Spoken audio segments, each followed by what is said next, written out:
No fue solo otro western. Daniel Boone duró 6 temporadas, devolvió a Fess Parker al estatus de estrella y llevó Relatos de la Frontera a millones de salas. Pero mientras la serie ofrecía héroes nobles y batallas dramáticas, el verdadero drama solía ocurrir fuera de cámara. ¿Qué conflicto provocó que Jemima Boone desapareciera sin explicación? ¿Y sabías que el final nunca se pensó como un adiós? Daniel Boone simplemente dejó de emitirse, sin episodio de despedida, sin cierre y sin respuestas para los fans. Aquí es donde termina la ficción y comienza la historia real. Fess Parker casi renuncia tras la primera temporada. Aunque Parker era el rostro del programa, se frustró con la presión de NBC por más acción y menos contenido. Sentía que la serie perdía su valor educativo. En una entrevista de 1971 dijo: "No firmé para pelear a puñetazos cada semana". Boone pensaba, no era un bravucón. Consideró irse tras la temporada 1, pero siguió cuando los productores aceptaron incluir dilemas morales y desarrollo de personajes. Las tensiones con Disney duraron años. Walt Disney no solo se molestó por el salto de Crockett a Boone, se enfureció. Años después, Parker contó que Disney intentó bloquear líneas de juguetes y merchandising de Daniel Boone, alegando confusión por la iconografía similar. Fue personal, dijo Parker en 1989. Ellos veían un clon, yo veía historia estadounidense. El elenco boicoteó episodios por estereotipos. En la temporada 4, Ed Ames y el invitado Jay Silverheels objetaron un guión que retrataba a los nativos como brutos y unidimensionales. Se negaron a filmar hasta que hubo reescrituras. El episodio, emitido luego como The Enchanted Gun, fue suavizado. Aún así, las tensiones persistieron. Ames recibió elogios de grupos de defensa indígena por su postura. El trágico final de Albert Salmi. Albert Salmi, quien interpretó al recurrente Yadkin en la temporada 1, dejó la serie por agotamiento y asfixia creativa. Su vida terminó de forma trágica. En 1990, él y su esposa fueron hallados muertos en un caso catalogado como homicidio-suicidio. Amigos señalaron depresión y alcoholismo en sus últimos años. Su paso por Daniel Boone suele quedar eclipsado por su trabajo en Broadway y cine. El oso era un peligro real. La serie presentó a un enorme oso como amenaza recurrente.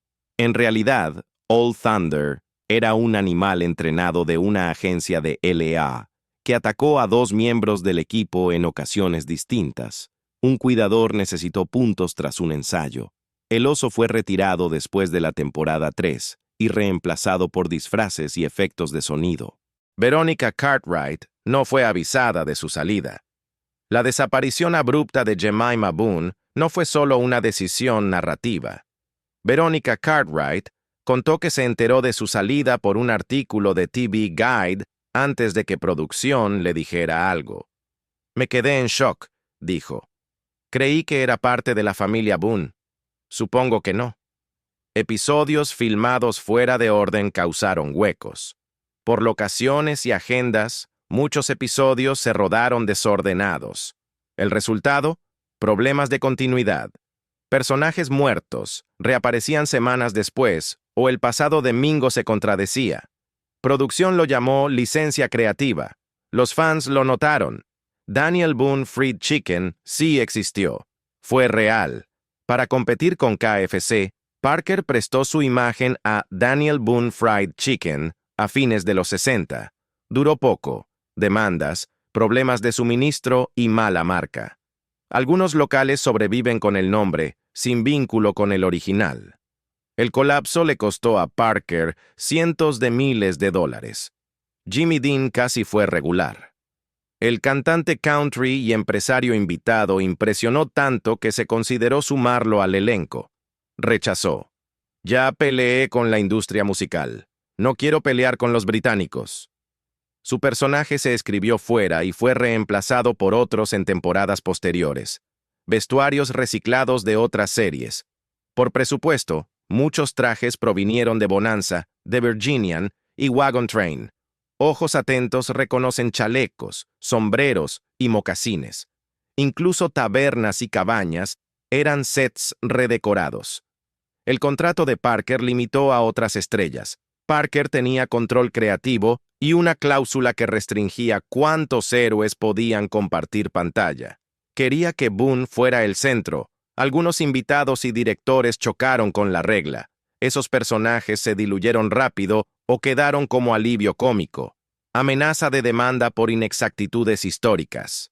En 1967, la Sociedad Histórica de Kentucky preparó acciones legales por mostrar a Boone planificando la revolución en 1773, 3 años antes de la independencia. La demanda se retiró, pero hubo un comunicado que llamó a la serie ficción histórica en su forma más irresponsable. NBC quiso añadir risas enlatadas. En la temporada 3, ejecutivos propusieron una risa sutil para aligerar episodios familiares. Parker estalló y amenazó con irse si añadían risas artificiales. La idea se descartó, pero expuso la desconexión entre la cadena y el tono serio del programa. Varios actores sufrieron lesiones graves en el set. La producción utilizó con frecuencia explosivos reales y animales vivos, y la seguridad era muy laxa según los estándares actuales. Durante una escena de batalla especialmente intensa en la temporada 5, un doble cayó desde el set de una cabaña en llamas y se rompió la espalda. En otro incidente, un mosquete cargado con demasiada pólvora negra se disparó mal y quemó el rostro de un actor. NBC silenció los accidentes para evitar un escándalo mediático. El problema Mingo casi hunde la serie. Aunque Mingo se volvió uno de los personajes más queridos, los ejecutivos temían que un personaje nativo americano más inteligente y educado que la mayoría de los colonos blancos ofendiera a ciertos sectores del sur. NBC habría recibido cartas de protesta y presión de afiliadas sureñas. Los productores optaron por suavizar el liderazgo de Mingo en temporadas posteriores. Ed Ames admitió después que le decepcionó el retroceso, pero que entendía la política de la época. Un episodio fue vetado en sindicación. Un capítulo de la temporada 4, titulado The Prisoner, con temas de racismo, crueldad colonial y una flagelación pública, se consideró demasiado oscuro para reposiciones diurnas. Desapareció de la sindicación durante décadas. Cuando volvió a emitirse en INSP en los años 2010, se presentó con una advertencia previa. Sigue siendo uno de los episodios más polémicos de la serie. Los asesores históricos renunciaron en protesta. En el desarrollo inicial, NBC contrató a 2 historiadores para cuidar la precisión. Para la temporada 2, ambos habían dimitido. Uno escribió en su carta: si Boone se cruza con otro padre fundador fuera de su tiempo, asumiré que inventó la máquina del tiempo. Un plan secreto para matar a Rebecca Boone. En la temporada 5, se barajó una idea radical: matar a Rebecca Boone en un accidente trágico para añadir impacto. El plan se abandonó cuando Fess Parker se opuso, calificándolo de shock innecesario. Patricia Blair no supo nada hasta años después y le dolió profundamente. Les di mis mejores años, dijo en 1984. El elenco quedó atrapado en una tormenta de nieve. Durante un rodaje invernal en Utah, una tormenta repentina dejó al equipo varado sin comida ni electricidad durante la noche. Ames bromeó después: estuvimos a un rescate fallido de recrear a la familia Donner. 2 días más tarde, el rodaje continuó, pero la experiencia unió al reparto. El set estaba embrujado. Según el asistente de producción Jerry Costello, uno de los platós en California estaba habitado por el fantasma de un antiguo tramoyista. Herramientas que desaparecían, zonas frías y luces que se apagaban en plena toma eran habituales. Un día, Parker miró a las vigas y dijo: si eres tú, deja de jugar con las luces. Estamos tratando de ganarnos la vida aquí. El equipo lo llamó el poltergeist de Boone. Patricia Blair se sintió eclipsada. Aunque interpretaba a la esposa de Boone, Blair tuvo poco protagonismo. Años después reconoció que pese a 6 temporadas, Rebecca Boone tuvo quizá 10 momentos de agencia en 100 episodios. Luchó por tramas femeninas más fuertes. Solo unas pocas fueron aprobadas. «No estoy aquí solo para pasarle el rifle a Daniel», habría dicho a producción. Un episodio Guerra Fría se filmó y se canceló.